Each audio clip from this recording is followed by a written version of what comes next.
very much. Good afternoon. You have to answer. Good afternoon. So it's really, really a joy to be here today. I mean, when you take months to plan such an event and then it actually happens, then you only have two options. Either to be absolutely happy that it's finally happening, or you get flustered that Murphy's Law may just take charge. So let me get into it and give my opening remarks. It is truly an honor to be here today. Welcome to Degrees, and as Jesse said, for you who are here for the very first time, welcome to Africa. This is the land of Lion King, if you know, but then also the place where we get to say Hakuna Matata. Tell your neighbor, Hakuna Matata. You have to tell your neighbor, come on. Which means there's no worries. Thank you. Asante sana. Oh, awesome. So we have Swahili speakers in the house as well. Well, as you've heard from Jesse, my name is Dr. Jackie Kado, and I have the honor of not just serving as the Degrees Initiative member of the Board of Trustees under the leadership of Oliver, but I'm also the Executive Director of the Network of African Science Academies. We're based in Nairobi, Kenya. NASAC is a consortium of 32 science academies, but I'm truly honored to be part of the discussions of SRM. We're all here for different reasons, but most of them very well understood. But above all else, some of those reasons are very well rehearsed. We've had those discussions in different forums, but one thing we can come out of those discussions and our concerns is that SRM is actually a potential solution for what the world wants to do about greenhouse gases. Whether we like it or not, our world is warming up. So we have two inherent choices as individuals, as people in the SRM practice, that we either accept a hotter planet or we accept a geoengineered planet. It is also well understood that SRM will affect developing countries just as much as it will countries that are called middle and low income ones.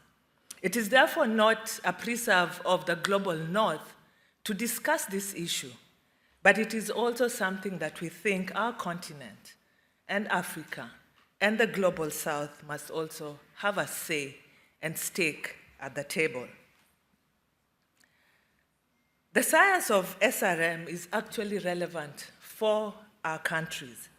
It is, specifically in Africa, a vibrant discussion, and it's really taking a healthy turn of events to see our early career researchers delve onto the topic. This week, you will get a chance to taste and see, yes, I say taste and see, what our African counterparts, the researchers, are working on. For example, in this week, we get to learn about the new African Climate Research Hub, which will develop a comprehensive Africa-focused SRM research agenda. And it's also a growing community that will enhance the impact of research and ultimately advocate for an African-informed SRM decision-making.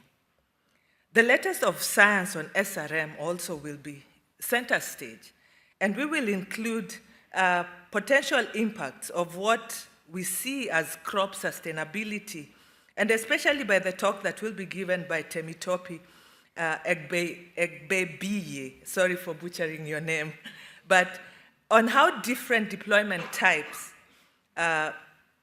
could affect climate across the continent. And that will be backed by inputs from Romaric or Lamy.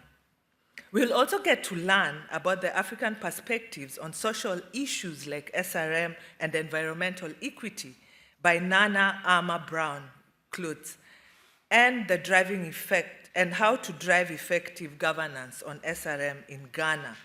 And also we get to hear from Portia Adade Williams. I hope that you will leave here not just with new ideas, not just with new friends, but a new perspective on what SRM science means for the continent. It is really an honor and a pleasure to have you join us this time, this season, and on this occasion to discuss SRM for the continent and the global south as a whole. I appreciate that Cape Town is long, for most of us, a long way from home. But it is worth the sacrifice and the dividends of the investment of your time. I say that because you will get a chance to have personal connections on people who are passionate about the topic, and especially how it will be useful for the continent. But it also gives you a chance to openly exchange your ideas on the topic, to talk about things that make academia the lifeblood of what we get to do on research. It is open research, but it's also transdisciplinary.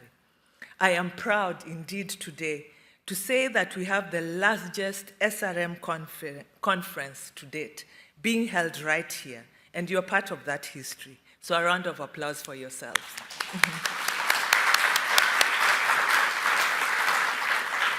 With these few remarks, I am really, truly honored not just to be part of the Degrees Initiative at this time, when we're grappling with many other issues that are cross-cutting the continent. But it also gives me great pleasure to be able to work under someone who's passionate and really committed to what SRM gets to do, but also what the Degrees Initiative gets to speak to. Ladies and gentlemen, allow me to introduce the chair of the Board of Trustees for Degrees Initiative, but also the senior editor at The Economist, Oliver Morton. Thank you.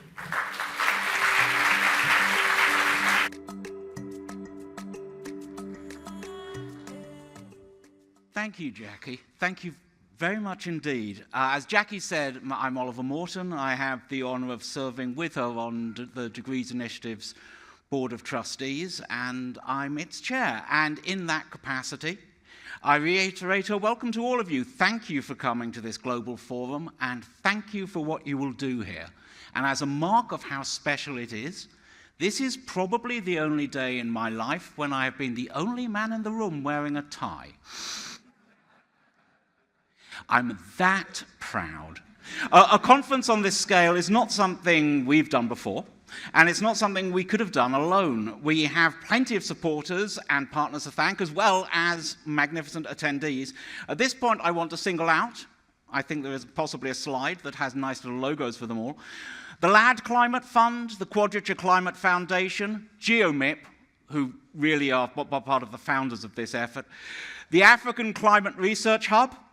Feel free to clap at any of these names. They're all excellent people. The Center for Future Generations at UCLA School of Law, the Emmett Institute on Climate Change and the Environment. At the University of Chicago, the Climate Systems Engineering Initiative. And also ARIA, the UK's Advanced Research and Invention Agency, who are so advanced that they decided to have a big forum of their own in London today, but you'll be able to greet them all and hear from them later in the week. And that's just a few of them. We have an awful lot of other partners in this venture too, from all over the world. They've all contributed to planning the events and discussions and helping people to be here this week, and we thank them all, and by the end of the week, we hope that you will be thanking them all too. So I just wanted to provide a little bit of context about both geoengineering, solar geoengineering, and about degrees. I came to this as a writer who had discovered that he liked writing about planets. And it turned out fairly early on in this process that most planets are quite dull, and if you want to write about planets, your best bets are the Earth. And it was sort of through that I became aware in 2006, when I was working at Nature, of a paper by Paul Crutzen, the Nobel Prize-winning atmospheric chemist.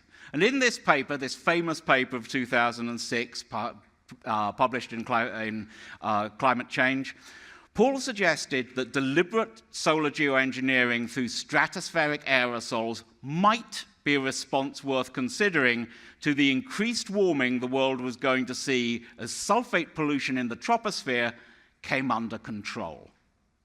Now, Paul didn't like the idea. He wanted emissions of greenhouse gases to be so strong that there would be no need for such thinking. He saw that there were not just tricky scientific issues to address, there were also legal, social, ethical questions. He saw that even if the sort of solar engineering he was talking about ended up judged to be, in his words, advantageous, there would still need to be a lot of new trust built up between the general public, the general publics, and the scientific community and policymakers were it to be found acceptable. Nevertheless, he called for new active scientific research because the level of reductions in greenhouse gas emissions needed to make the issue go away seemed, in the famous last line of that paper, to be just a pious wish. Next year, that paper will be 20 years old. Over those 20 years, the world's cumulative industrial carbon dioxide emissions have increased by 50%. With two significant exceptions, 2009 and 2020, emissions have been larger year by year by year.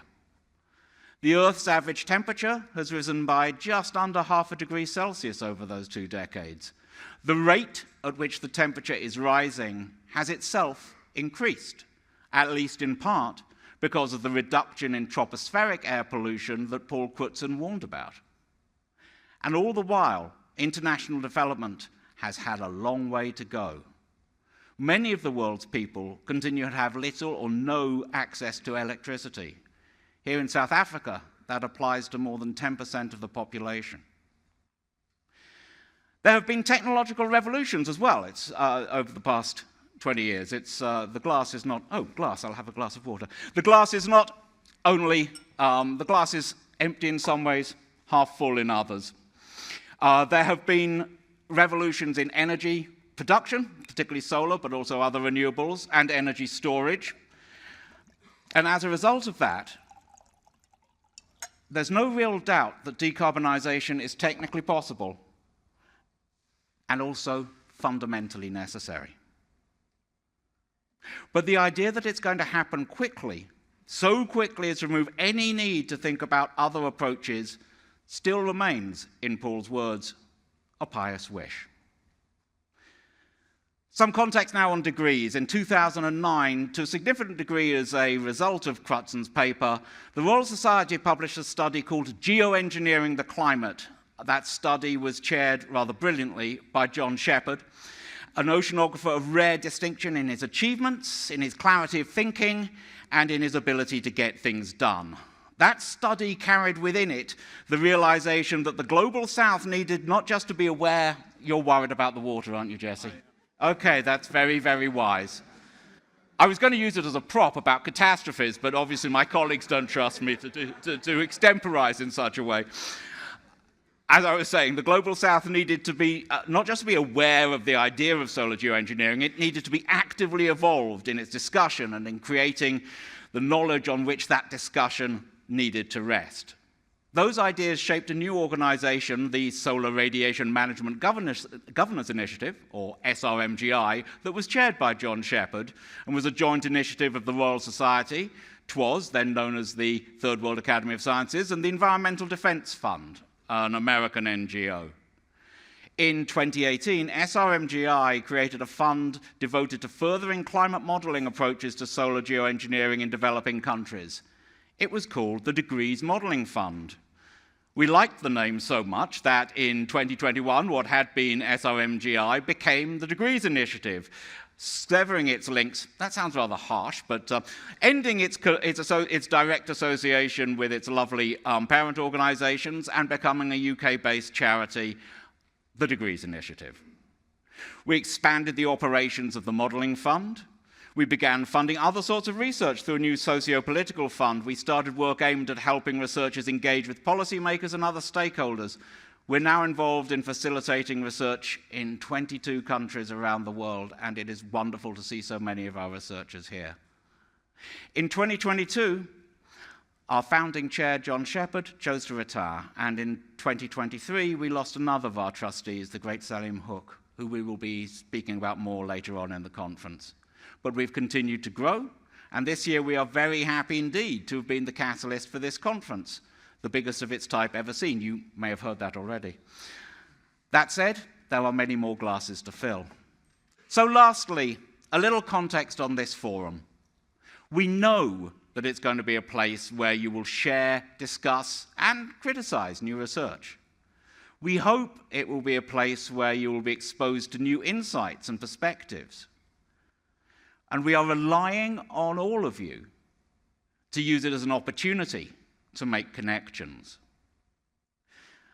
Some of those of you who know me will know that I have a bit of a thing about the word us. I think it is often used lazily and sometimes misleadingly, as though everyone's in it together when often they're not. And that disturbs me, not just because of a certain pedantic nature, but also because when us is used properly, it expresses an idea of great power, that of coming together, of joining voices and hands. In that sense, it is my hope that the people here, you people here, we people here, will get closer to understanding which we's we're all part of and what we's need to come next. Thank you. That is, for now, as Marty de Burgh once said, enough of my yakking.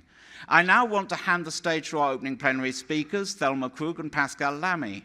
There was going to be a third voice, that of Hina Rabbani Kar, a member of the National Assembly of Pakistan, but due to the current situation in South Asia, she has understandably found herself unable to attend.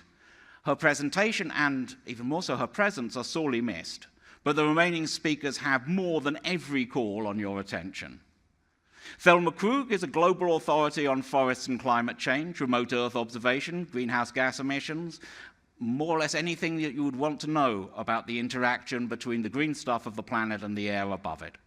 She currently chairs the Global Climate Observing System Steering Committee, and she's a member of the WMO, the World Meteorological Organization's Infrastructure Management Group. Between 2015 and 2023, she was a vice president of the Intergovernmental Panel on Climate Change. Pascal Lamy is vice president of the Paris Peace Forum and president of the European branch of the Brunswick Group. Between 2005 and 2013, he was director general of the WTO. He is, or has been, it's sometimes hard to keep track because the list, I assure you, is long, on the boards of, among many other things, the Mo Ibrahim Foundation, the European Climate Foundation, and, which is exercising him particularly at the moment, the UN Oceans Conference Preparation Panel. Also, Transparency International.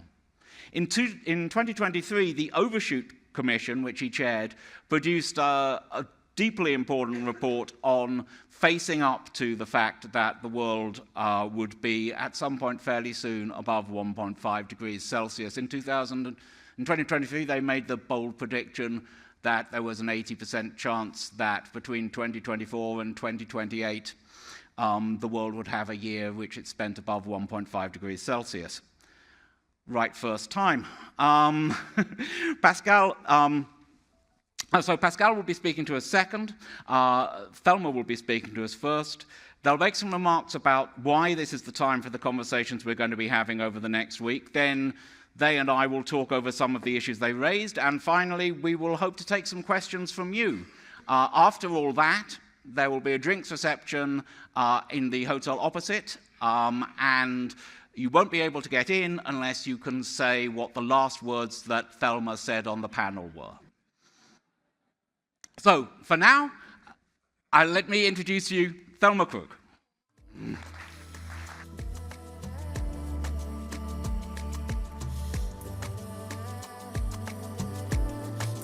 Oh my. Well, good afternoon.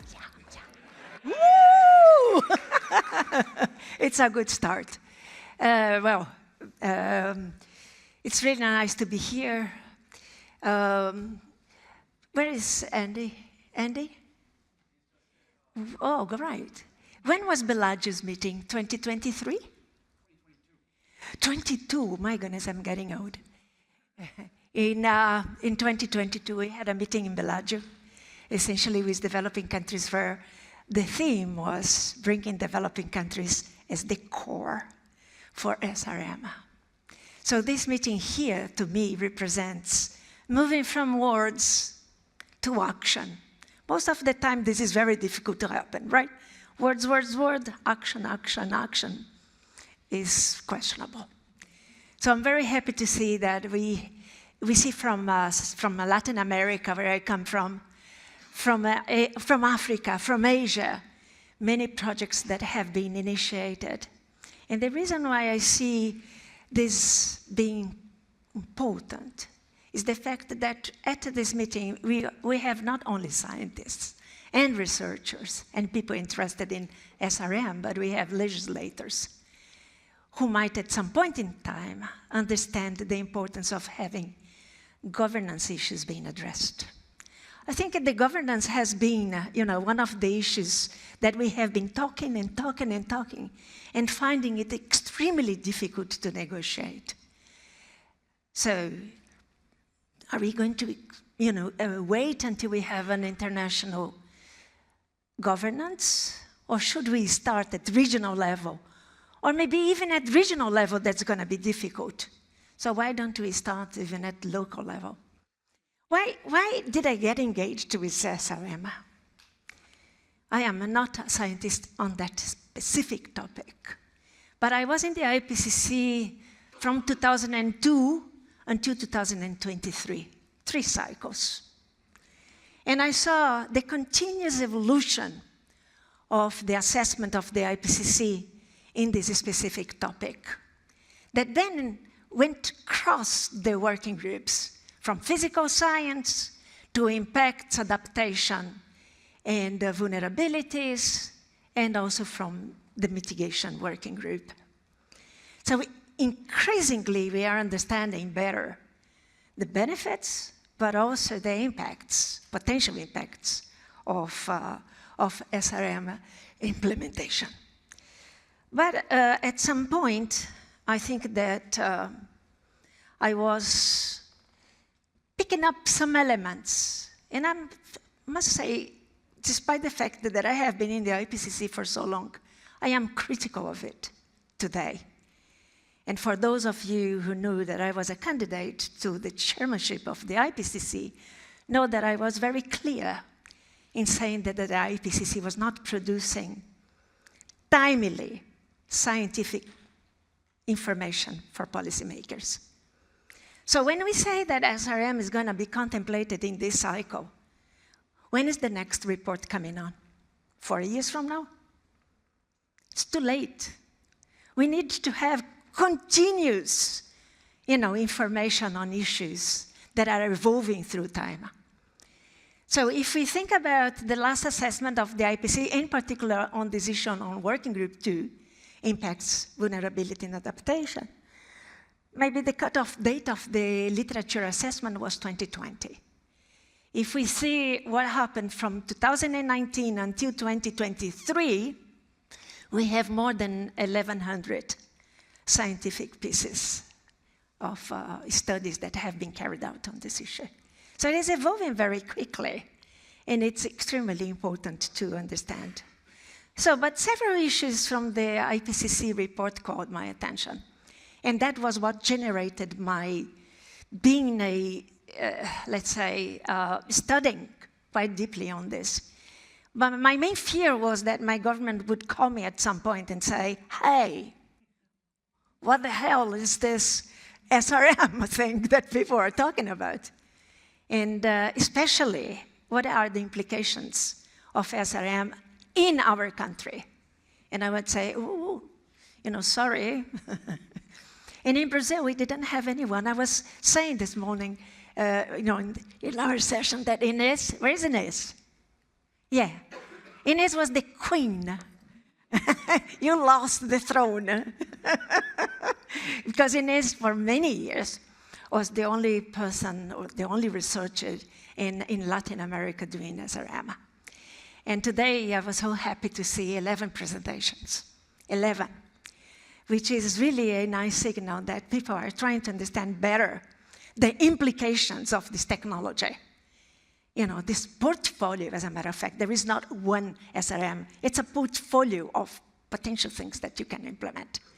Each one of them with different degrees of maturity, with different costs, with different implications. So all of this, you know, is important to bear in mind.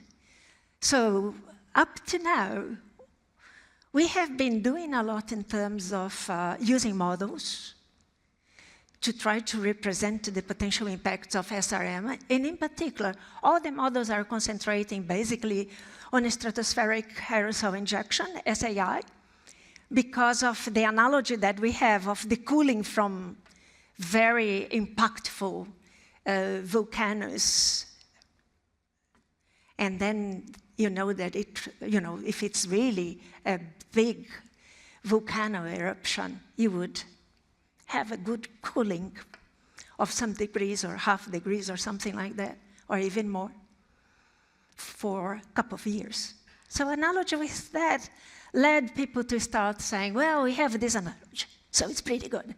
And why is that important? Because, you know, when you have this eruption, and then you have all these aerosols in the atmosphere that would block part of the radiation to reach the ground.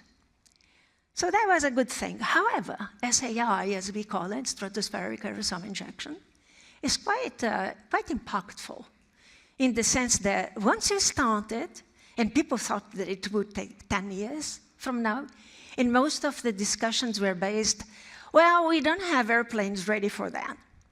And now I read, Jesse, wow, you know, they have now a little bit more faith that, you know, it would not be that long and that bad. Whew, scares me to death. Okay, so that's one. Things are moving quite quickly in that respect. So we do need to understand also that one of the findings of the IPCC is once you start, you know, these injections in the stratosphere, you have to continue to have it for many, many years, generations to come.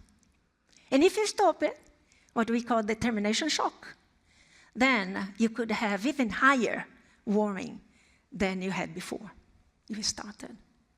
So, you know, these issues bring a little bit of concern that we have really to think about these things carefully. Also, SAI is global. Other technologies in the portfolio, like the marine cloud brightening, has already started in Australia, you know, because of the coral reefs. We saw some experiments today starting also to think about that. At 2 degrees, IPCC estimates that we are going to have no more corals in the world. Very difficult to find adaptation to that. And even at 1.5, we are going to lose 70 to 80%.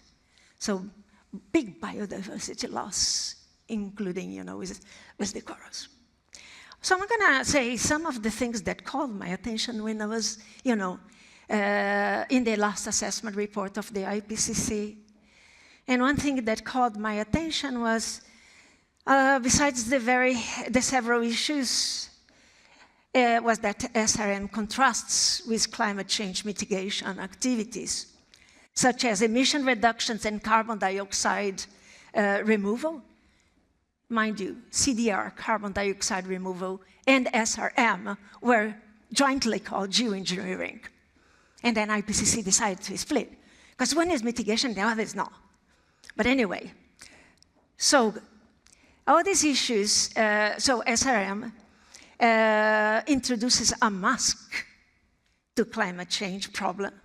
It alters the Earth's radiation budget, we know that, rather than attempting to address the root cause of the problem, which is the increase of greenhouse gases in the atmosphere, and also the low confidence in our understanding of the climate response to SRM, specifically at regional levels. That was one of the conclusions in the IPCC last assessment. Another finding, and this one really caught my attention, and I said, uh-oh, Let me stop here and see where we go from now. There was a recognition that SRM research has been conducted. It was limited research, but it was conducted predominantly by a relatively small number of experts in the global north, and that more could be done to enable participation from diverse peoples and geographies in setting research agendas and research governance priorities. Well, that caught my attention. There we go. So people doing their modeling without having people from Africa, researchers from Africa, researchers from Africa, researchers from Latin America. We don't know what they are doing. So how can we stimulate a broader participation? And in that respect, I do appreciate all the work that the Greece initiative is doing in that respect. It's bringing really us to be part of that number of people doing that. Well, another finding in the IPCC that is important to have in mind, if SRM is deployed, concerns the fact that the effects of proposed SRM options would only last as long as deployment is maintained. I mentioned that very briefly, but I'm bringing the words from the IPCC. For example, yearly injection of aerosols in the case of the stratospheric aerosol injection. As the lifetime of aerosols in the stratosphere is basically 1 to 3 years, or continuous spraying of sea salt in the case of marine cloud brightening, as the lifetime of sea salt aerosols in the atmosphere is only about 10 days, which contrasts to the long lifetime of CO2 and its climate effects, with global warming resulting from CO2 emissions likely remaining at a similar level for 100 years or more, and long-term climate effects of emitted CO2 remaining for several hundred to 1,000 years. As I say, CO2 is the most perverse gas that we have. And some people say that I'm wrong because they think methane is the critical one. Okay, so methane lasts in the atmosphere for basically 12, 13 years, push it to 14. But it has an increased effect on the change of the energy budget and radiative forcing, which is compared to the CO2 today 28 times more. At least models say that, right? If you use another metric, it's going to say that it's 5 compared to CO2. So depending on the metric you're using, you lead to one or another. However, CO2 is perverse in the sense that once you emit it, part of it, 30 to 40%, remains 30, 40 years on the atmosphere. Another 30% remains for hundreds of years, and the remaining remains there for thousands of years. So it's going to be quite challenging. This is why we say we have to decarbonize, and people say, let's do CO2 and not talk about, all the other gases now, because CO2 is the most relevant at this stage. It's going to be quite hard for us to, get to global net zero CO2 emissions by around 2050. So, questions that we discussed today, I think that it has been common to other groups as well. The issue of governance. And don't wait for international governance. If you can try to do, a governance of research, I think that most countries are not objecting to have research. I think countries resist to have deployment at this stage. So let's do research first, and then think of potential deployment, right? Understanding that you have a better picture of potential implications of that deployment to your country and to your region, right? Now, but there is something here that is interesting to think about. We are doing research using models, but models are a representation of what might be the reality. We are never getting there, right? Because if you're using one model, it's going to lead you to something. Use another model, it's going to lead to something else. So you have intrinsic uncertainties in the models. So that is unavoidable. But then comes the next step, because researchers and scientists are never happy. They want to say, well, but I wanted to experiment this to see if this corresponds to some sort of reality. If this model is good or bad, I need to test this. And testing it means you're doing some outdoor experiment. And then people say, okay, let's talk about it. And then we say, okay, we can do outdoor small scale. But what is small? What is large? How do we know how to get a conclusion, a sense of these outdoor experiments in terms of scale? So this is something that we have to think about. But if you also are doing some research, you need to have some principles. Governance would allow us at least to come up with some elements. Even if you do it at country level, you would say, okay, we can have research on this. I love you doing these models. And they can also deliberate on the extent that you would or not do outdoor experiments. So this is something that is on our plate. This is something that we have to think about. However, it is hard to think that all this is happening without us having a guiding, like shedding some light into what I might come up with. Obviously, one of the issues that I think is coming across everyone is communication. Communication so far goes very much, among the scientists, they have been publishing. Governments do not read papers, right? They do not read papers, mind you. They just call you up and say, what's going on? And what should I do or not do, right? Especially when they go representing the country at the international fora. And we had this, last year we had the United Nations, meeting on the environment,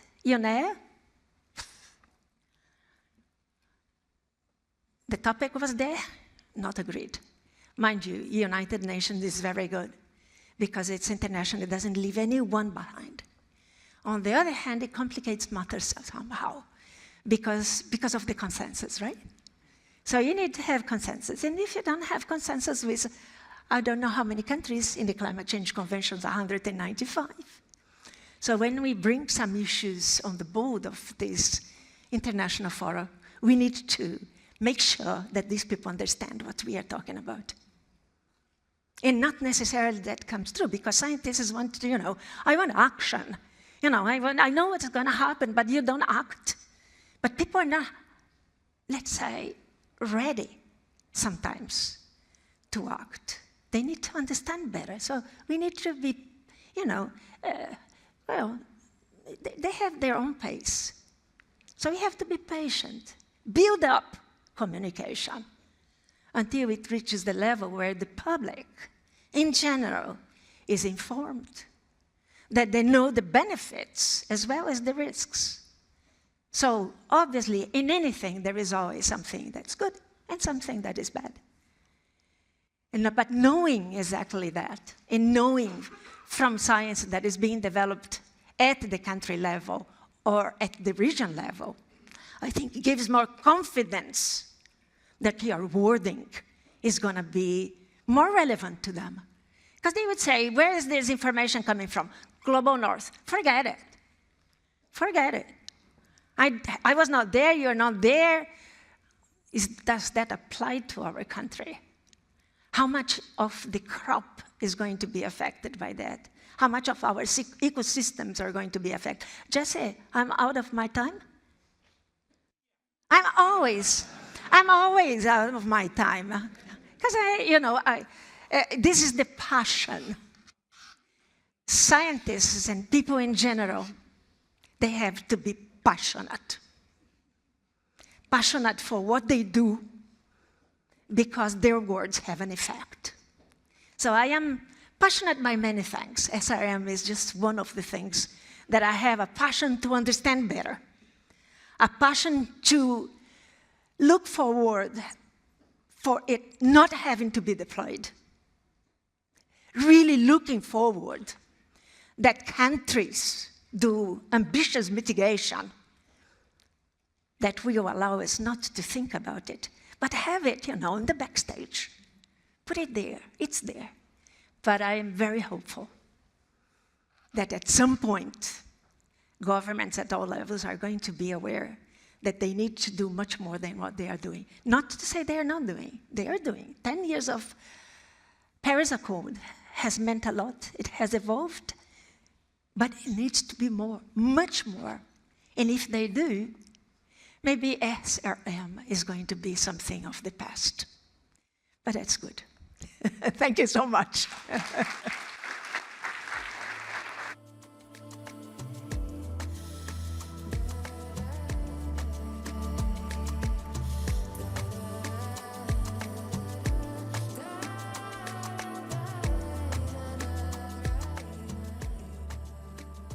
Well, good evening. Let me put my machine in good order. There we are. Good evening, ladies and gentlemen. Many thanks to Jesse and his colleagues for inviting me, as well as my colleague Hina Carr, who, as Oliver already said, could not join us because of a problem on the military Pakistani airspace. She's a member of the Pakistani parliament. So sorry for that. We usually try to act as a duo. I'll have to present our remarks alone this time. And of course, I'll devote them to the obvious connections between your work, the Degrees Initiative, and our own work at the Climate Overshoot Commission, so-called COSC. Doesn't sound great, but acronyms are a plague of modern times. I'll start with the obvious, which is that the Climate Overshoot Commission has a larger spectrum than the Degrees Initiative, as our mandate was and remains to review all options available to fight against global warming, from mitigation to adaptation, and from carbon removal to climate engineering.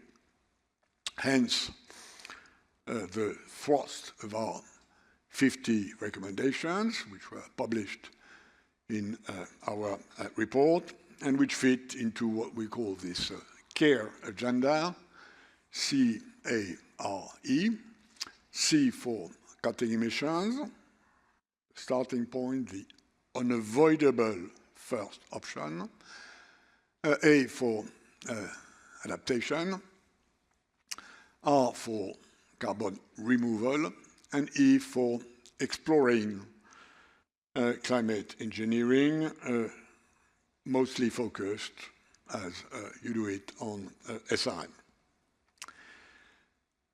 The Climate Overshoot Commission is composed of a bunch of old monkeys of my kind, some of them a bit younger, not that much, but still, coming from 5 continents, gender balanced, and north-south balanced.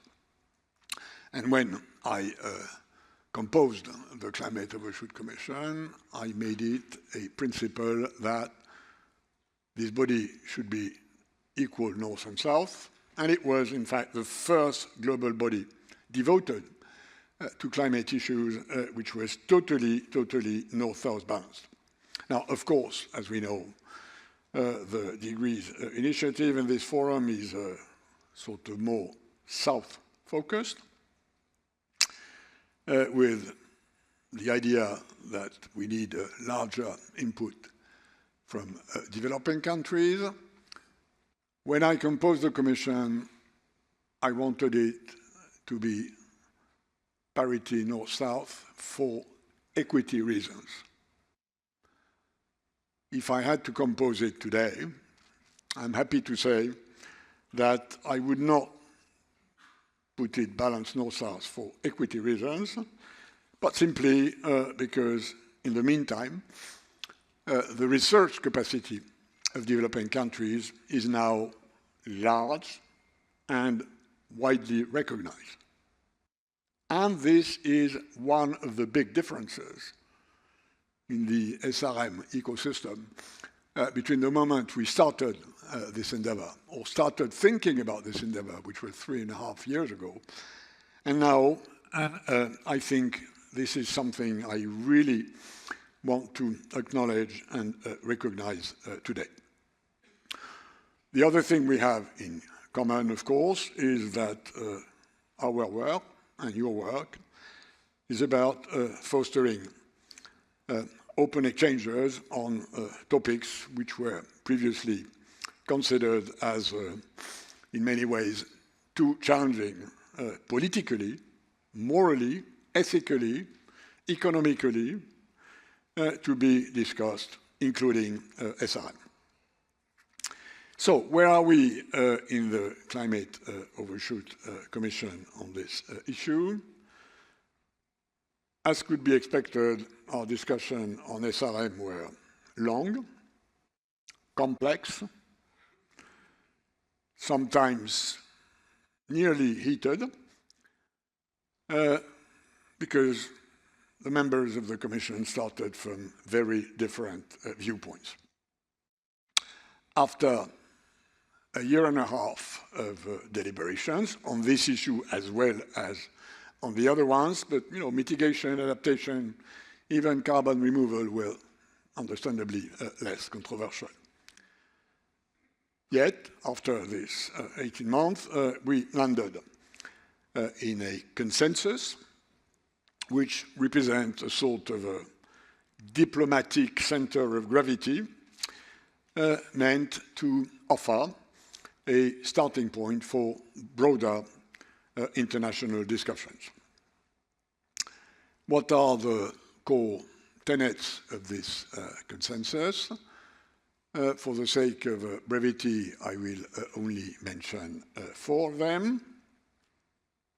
And you might recognize some sort of parentality with your own principles.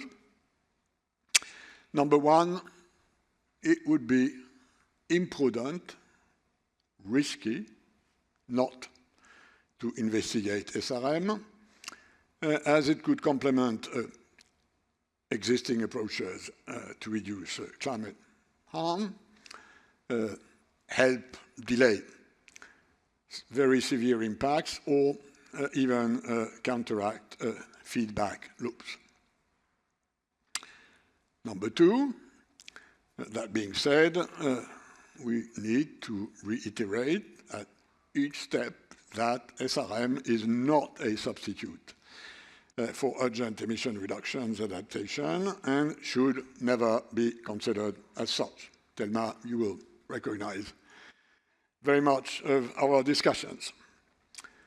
Number 3, the current lack of scientific understanding and governance around SRM increases risks of premature or ill-considered deployment. Conversely, outright premature rejection could deny vulnerable nations a potential complementary instruments to manage overshoot risks. And finally, we need to fix as much as possible, but this is a necessity, the absence of any solid international legal or governance framework for SRM research and deployment. So that's roughly the corridor of principles within which we've landed the SRM discussion, and this leads to 3 more operational consequences. One, we need to know more, and we call for significantly strengthened international research efforts in a transparent, inclusive, non-commercial, and independently evaluated research. Very much an echo to what you are doing. In the meantime, we propose the adoption of a moratorium on the deployment of SRM technologies and of large-scale outdoor experiments insofar as they pose significant transboundary harm risk. This moratorium is designed not to hamper necessary research, but to ensure it proceeds responsibly. And third and last, in terms of operational conclusions, we need to launch international dialogues to explore governance frameworks for research and potential future deployment.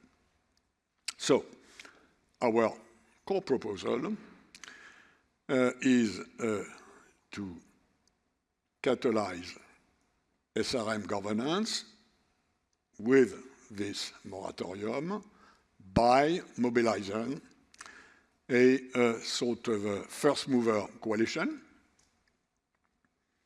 5, 6 different sovereign nation states from different geographies or political bloc.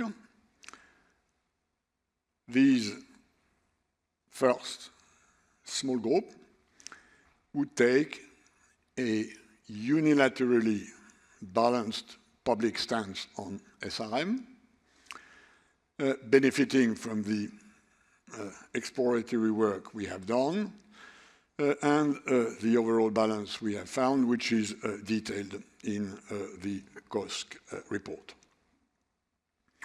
The rationale for this approach is rather simple.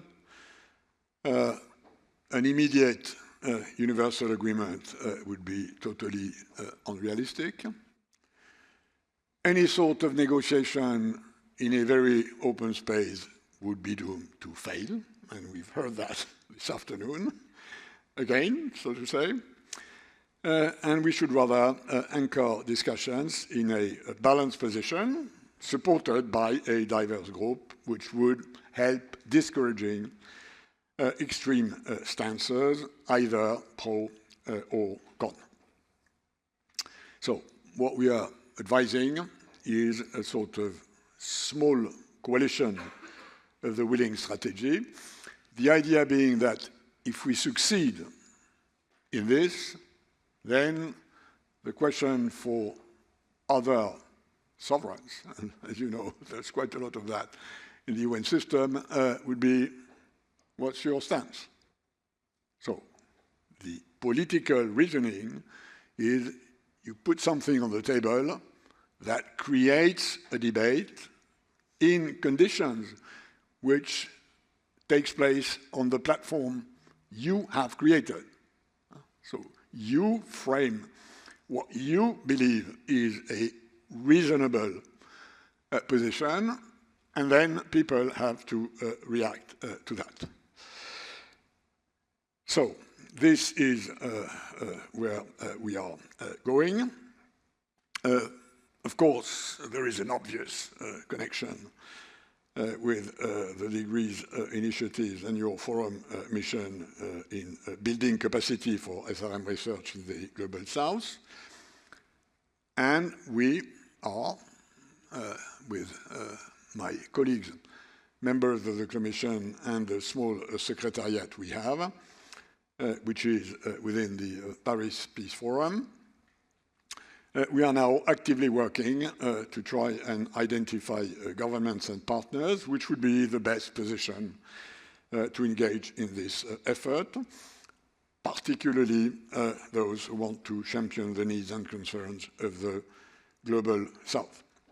So, that's my conclusion. The reason why I'm here is that we obviously, at least in our view, need to talk together. And let me sort of very much welcome the opportunity to connect with this very large group, which I take as a much larger sample than a few years ago of people, stakeholders, representatives of institutions who share our objectives in pioneering a diplomatic effort to these complex issues and doing it in a scientific and responsible way. This is why I'm expecting from our conversations today a bit more in our bag of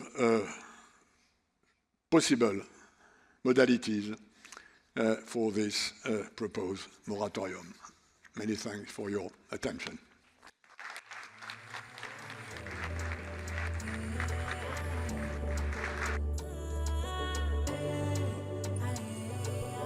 Thank you very much indeed. Thelma's joining us as well. I thought those were fascinating, thought-provoking Very good, my friend. Interventions. But I wanted to ask you, because I think it's something that many people here might be able to share. Do people ever, when people who don't think much about solar geoengineering, or indeed don't think much of solar geoengineering, know that you think about these subjects, how shocked are they? Quite shocked? I mean, Very do people shocked. ever, I mean, I was talking about Paul Crutzon's article. Lots of his colleagues begged him not to publish it. Yeah. For everyone that I say, well, there is this new technology that people are thinking about, interfering in radiation. They already say, don't say anymore. No, I don't want to hear about this, too risky, too complicated. How are you going to do that? So the first reaction is really, I don't want to know more about this. Because they anticipate that definitely there will be more risks than something good coming out of it. And then as you explain, they might, stop a little bit to think and then have a more informed opinion about it. The only thing that I always say, we can say anything, right? Politicians in particular, we have several legislators here. They can say anything. However, the important thing for me when they say something is, do they have an informed opinion about this? Regardless of what the opinion is. Might be the same as I do or not, but if they say where they are coming from, then I can listen also to their concerns. And so this is what happened. Informed decisions, informed to governments at all levels, to public at all levels. And how do we start this? It is not easy. We have had experiences of having, webinars and talks and talks. Well, it's a channel, but it needs to be enlarged. Because who listens to the webinars? Yeah, that's it. That's not a general question. You do not, at this moment, have to declare in truth and honesty whether you listen to webinars or not. We'll assume you're listening to this in-person discussion. Pascal, do you find people are freaked out by the fact that you're willing to talk about this? Well, my answer will be a bit more nuanced. 3 years ago, when I accepted to step into this topic, I got a lot of flack. I've been working for a variety of reasons on environment, not just on trade, on environment for quite a bit of time. And most of my friends said, you're getting nuts. Something has happened. An accident, a car accident, did you fall in love or something, something weird at your advanced age? My reputation is to be reasonably rational, calm, cool. Technocratic? Hardworking, but, and people said, wow. Now it's very different. It's very different. It was a sort of negative reaction. I'm not saying it's a positive reaction, but at least it's a curious reaction. It's like a bit like an animal. Huh? A few years ago, the animal were whoop. Now the animal comes and Sniff. maybe there's something there which we need to be talking about. A sort of domestication. Yeah, that's a good word. That's a good verb for that, for what I feel. Now, you were talking about this idea that I know has been discussed a bit, and I'm sure we're going to talk more about it over the next few days, of a coalition of the willing, which is an idea, a term with a certain history. In a world where it's harder than ever to imagine any sort of truly global agreement, is that a council of despair, or is it the only way forward? I mean, I have more experience in negotiations than in spreading aerosols on the stratosphere. I'm not an engineer, I'm not a climate specialist. But what I know is that in a negotiation, where you start from is often the most important. When you end is the most important, because you usually want it to succeed. But I think we have to, in such a complex, divided, polarized, you have to start with a sort of corridor which frames the discussion. And the way to do that, as I was saying in my short remarks, is to table something. I mean, I was a European Trade Commissioner in the past. I always thought that the genius of the founding fathers of the European Union was to trust an independent body to table proposals which the stakeholders are obliged institutionally to discuss. I mean, and in the Treaty of Rome, and I don't want to enter into too many details, they went as far as saying this body has the monopoly of tabling proposals in the name of the general interest of whatever other time, and the member states can only change it without the agreement of the Commission by unanimity. So, sorry for entering into these details, but this is the core of the institutional reactor of the European Union. So I don't want to go there, of course, we're away from that, but the notion that there is a proposal on the table and that as a consequence people have to react whether they like it or not and why, that's the key. And this can only come from a very small group. I said 5, 6 first movers. I know the moment we have 2 first movers, we will have a problem. And another problem with 3, and another problem.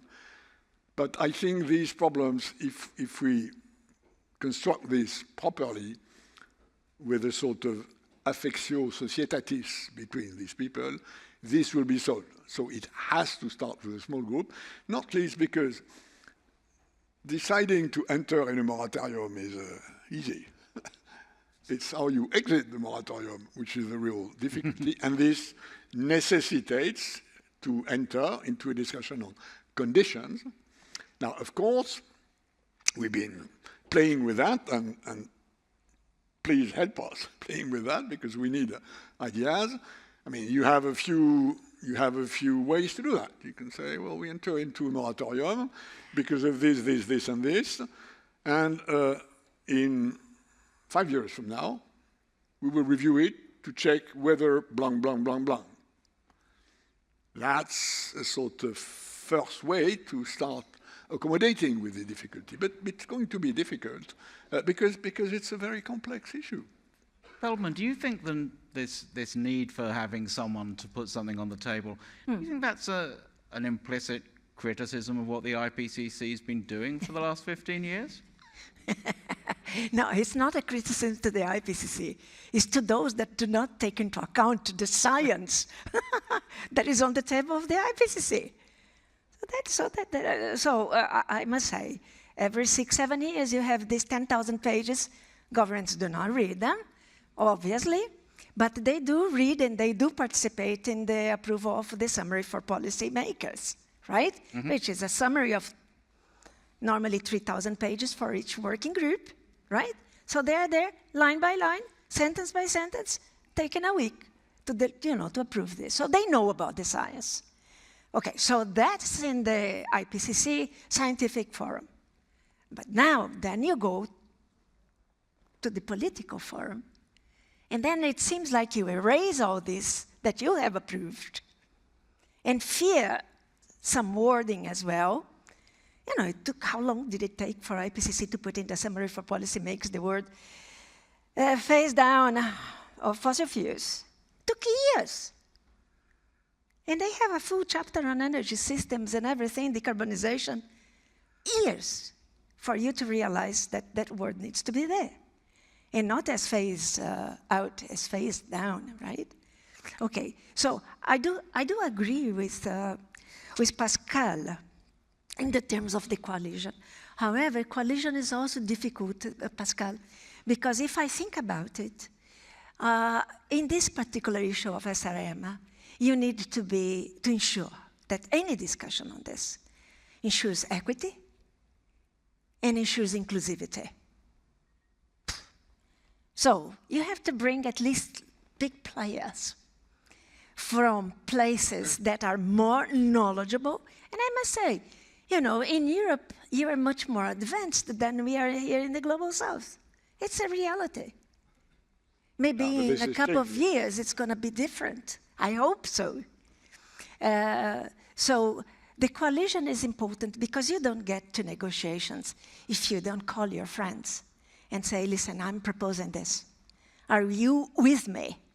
And that's the way it works, Pascal. Yeah, don't you think? Because you need to put a proposal somewhere and then somebody say, I support you, and then things move. But if you don't bring global North with global South, if you don't balance this, I doubt if you're going to have a coalition that would work. No, but it clearly has to be balanced, which is why choosing the right sample, in a way, is crucial. But it's also unavoidable to do something with what is recognized in international law as the only legitimate actors, which are sovereign nation states. I mean, I'm a bit critical of an international system which is only based on sovereignties, as if all these countries were equal in their rights and their responsibilities and their capacities, which is obviously not the case. But others than them can be easily criticized. We can be easily criticized.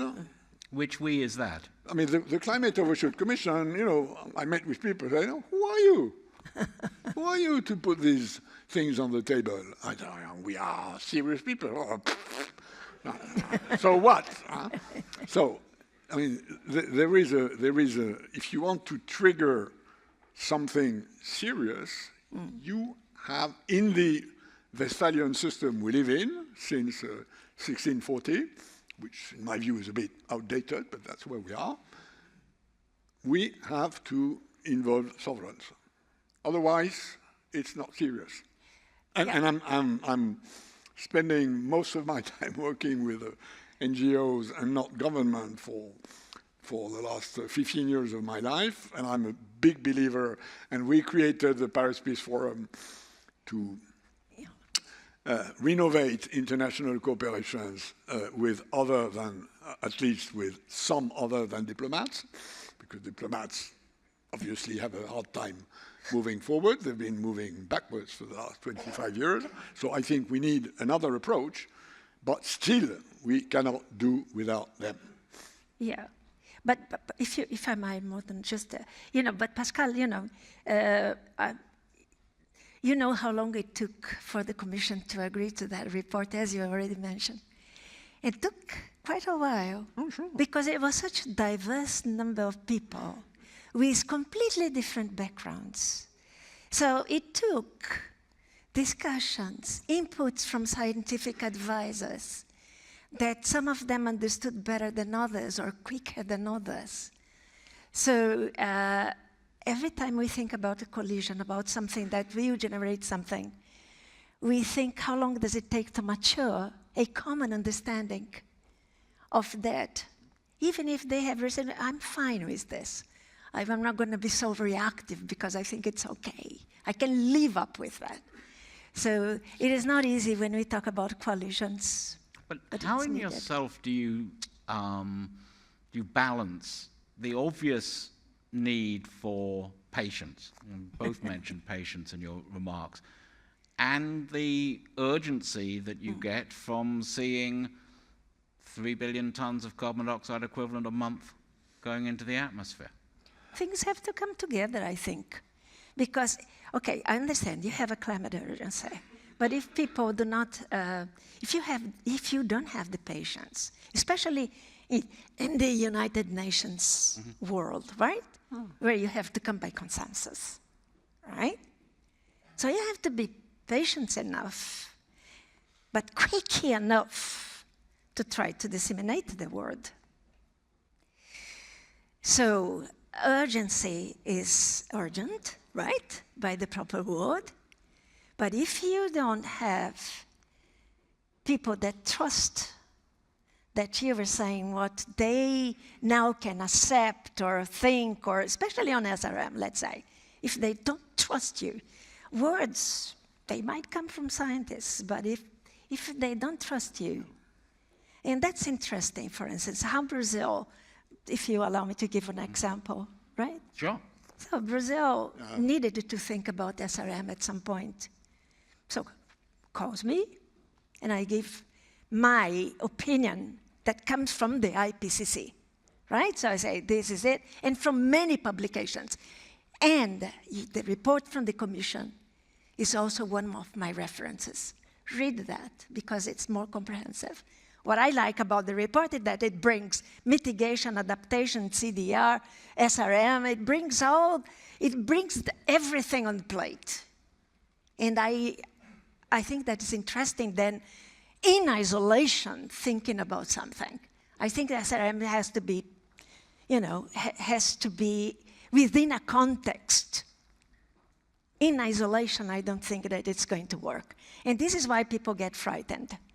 Maybe if we had the chance to say, listen what is happening, listen what might have the impact, and then maybe technologies, the way you say, instead of just saying, no, it's a technology that is going to interfere on the radiation that reaches the, oh gosh, no.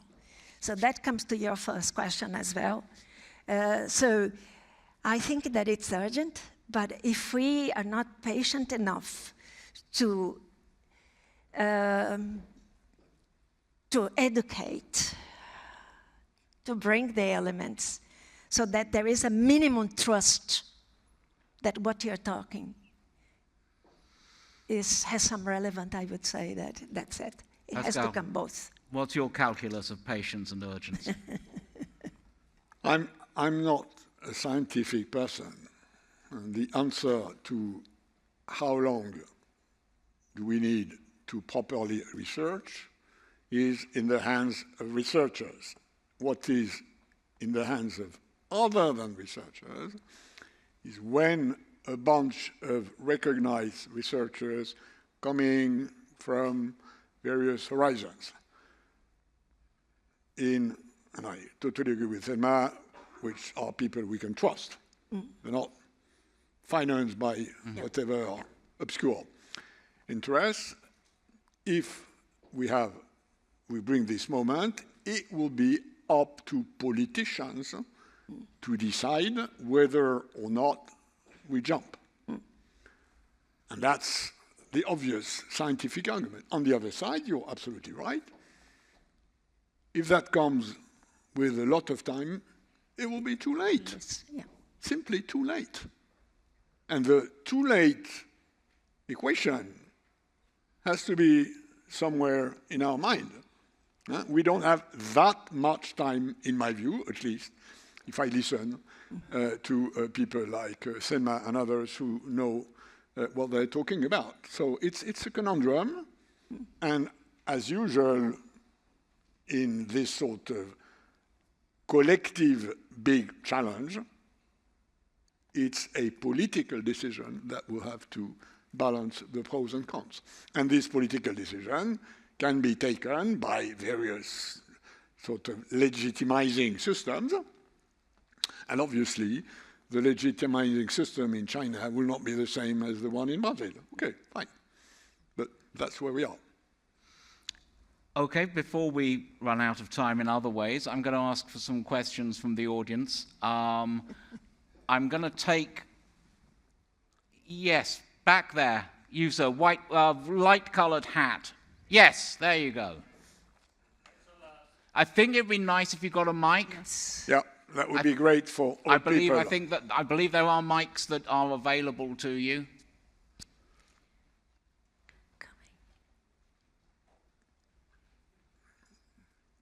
Thank you for choosing me. I think I wore this is a good decision. I'd like to thank Thelma for highlighting that termination shock is perhaps the most controversial point that we need to be considering. And that's relevant to my question to actually Oliver. So I think the whole idea of implementing something like SAI or other sort of transient geoengineering is that we think somehow we can decarbonize in time, one. Second assumption is that somehow after decarbonization, we can run this economy using some sort of zero carbon energy source at the same intensity or industrial capability to uphold the type of infrastructure that's needed for the program. So those are two assumptions. My question is about the first assumption. If we look at the data on global renewable capacity building and fossil fuels, you notice that over the past 20 years, fossil fuel has been increasing at a faster rate than renewables by a factor of 50%. So people have been trying to explain this phenomena as perhaps a manifestation of Jevons paradox. Perhaps you could come to a question? So what is the evidence that gives you confidence that we are decarbonizing? Well, what is the evidence that I'd be very willing to hear from the panels, but the fact is that the world has a large number of ways of generating electrical power without emitting fossil fuels, without emitting carbon dioxide or any of the other offshoots of fossil fuels. There are more, the path of exponential growth that we've seen in both energy storage and solar energy generation doesn't show any necessity for closing down. My worry is much more about the time, and I'm not going to pretend that I know what happens to the last 20%. I'd be quite interested in the first 80%.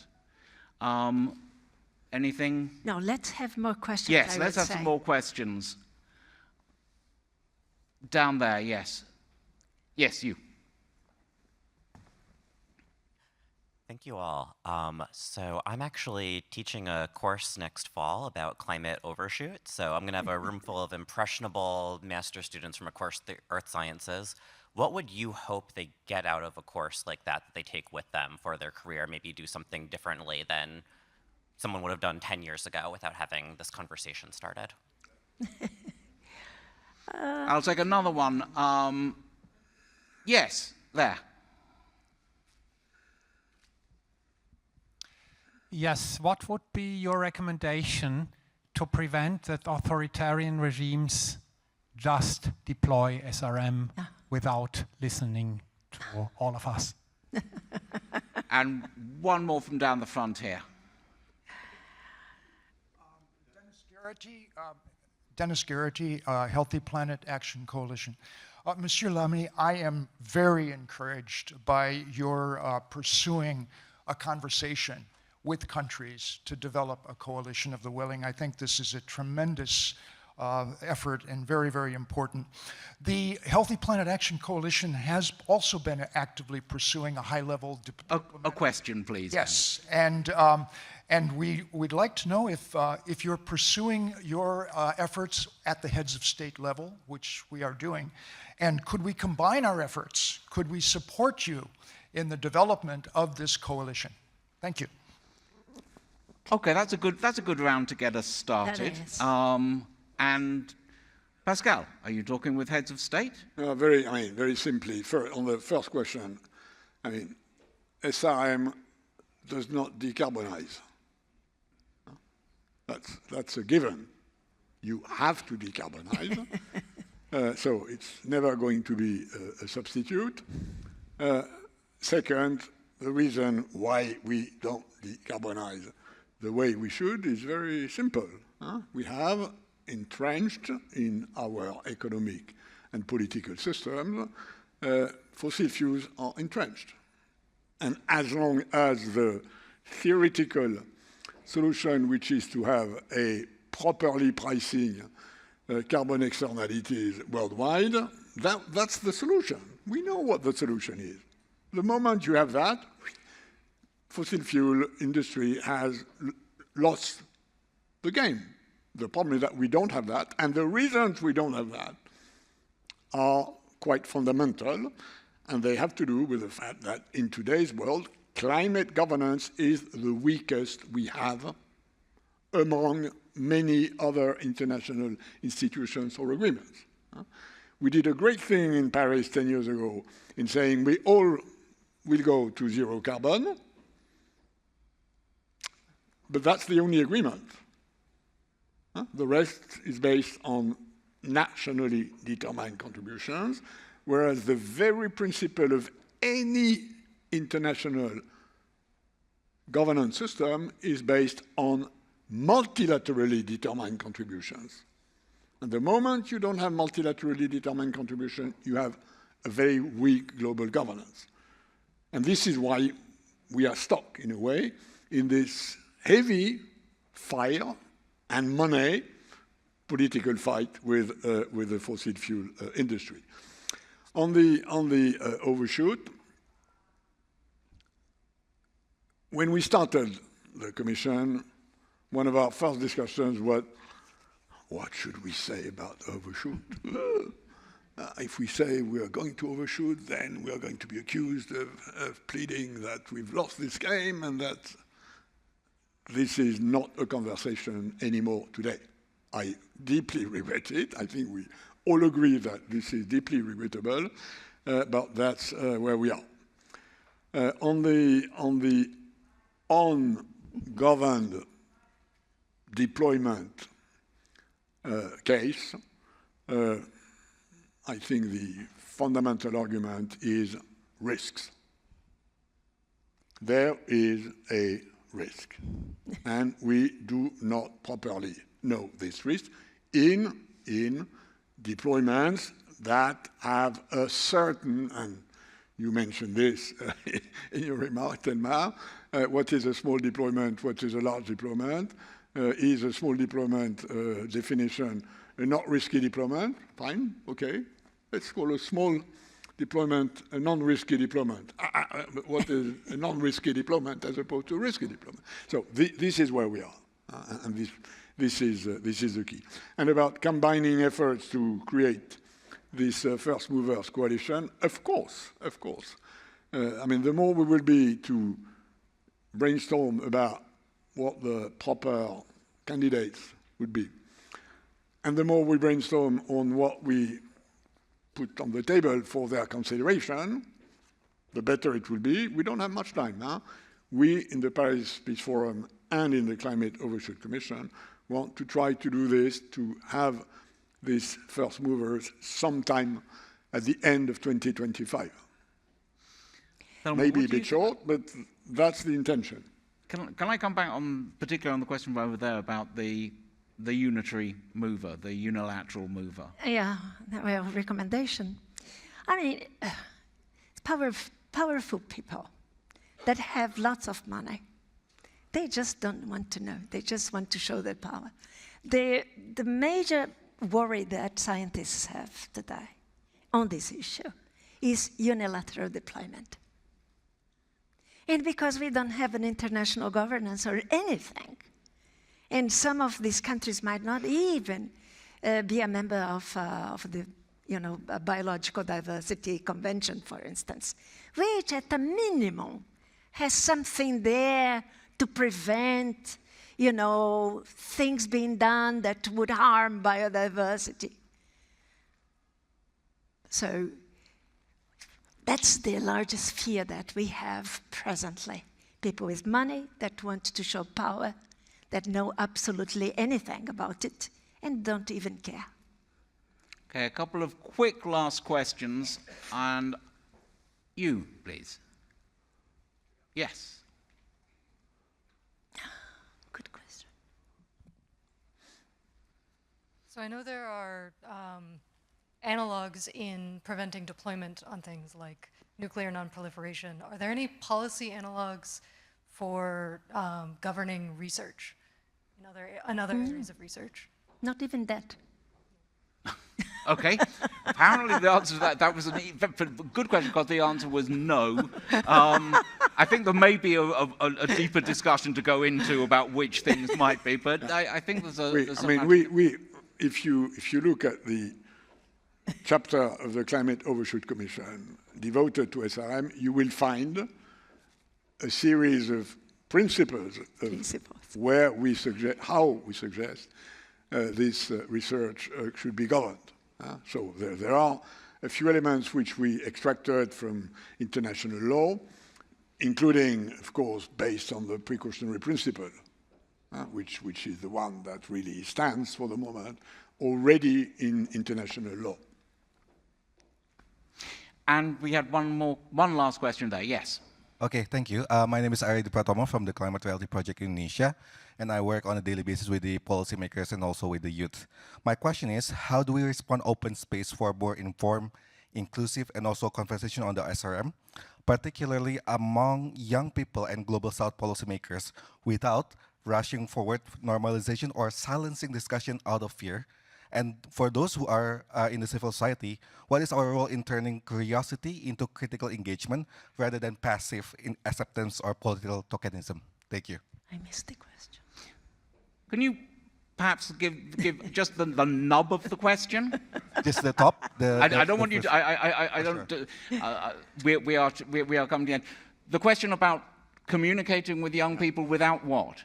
Okay, communicating without rushing forward normalization or silencing discussion out of fear. Right, the idea of how to have discussion without silencing other voices, which I'm afraid I'm not very well versed in, because I'm going to have to silence everyone else in about a minute. How do you keep the discussion open? How do you keep the discussion with young people, with people from Global South? How do you make people feel that they can be part of this discussion? I would start with the question on Overshoot by our friend who mentioned a course, a course on Overshoot. You mentioned a course on Overshoot.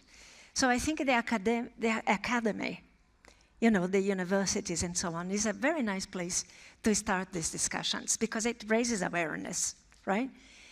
But more than raising awareness, I think that in some places, you are also getting young people, in particular, very questioning the governments for not doing as much as they should do.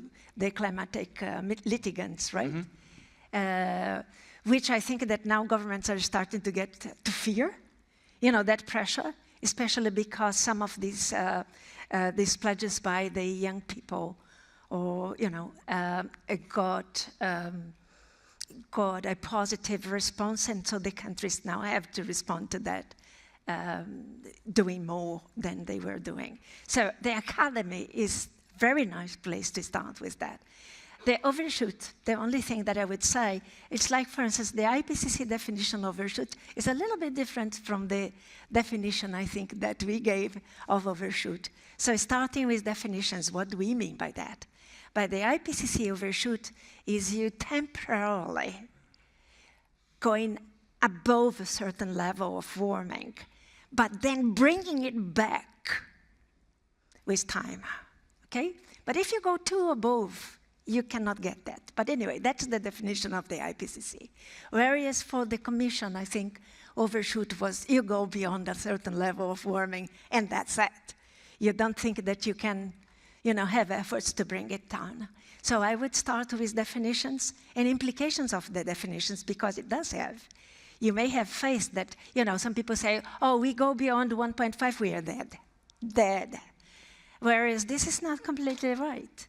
So I think these ideas in a course, I think that it's extremely valuable, indicating that independently of how much or how little you go above a certain level, you are going to have implications. So tipping points are going to happen regardless if you bring the temperature back to that level that you wish or not. On the communication side, I'll give the answer I give to philanthropists who have money I don't have. When they say, what could we do to try and help you airing these issues, framing a good quality public debate, and notably with young people? And my answer so far has been fictions. Please put 2 or 3 million on the table to create a good, solid TV series in 8 episodes, 8 episodes, featuring the characters, the problem. You do that for many things which are as complex as climate engineering. And that I would do, and I'm absolutely convinced that this would have more public resonance than the report of the Climate Overshoot Commission, to be frank. There you are. So I believe, and if I were you, I would create a small club of readers of fiction with SRM.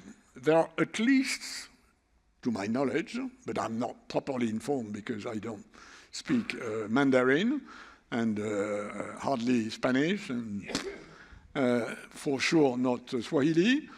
I read a number of them. You probably did. Mm-hmm. But have you read everything that has been features as fictions about SRM, which most of them have one central thing, which is the termination shock, which is a sort of literary great thing. I mean, it's like detective novels. There has to be some big things bad at some stage, and then you look upstream and downstream. That would be my recommendation. And okay. I'm ready to gather a series of good scientific advisors for such CVs, and Thelma would be among them. Oh, well, there we are. Thank you very much. This talk of termination shock and of overshooting brings me to the fact that it is, in fact, now time for us to go and continue. Overshoot the time, eh? And continue with these discussions over drinks. Thank you for a wonderful opening plenary, and thank you all for coming, and we are going to have a great week of discussions.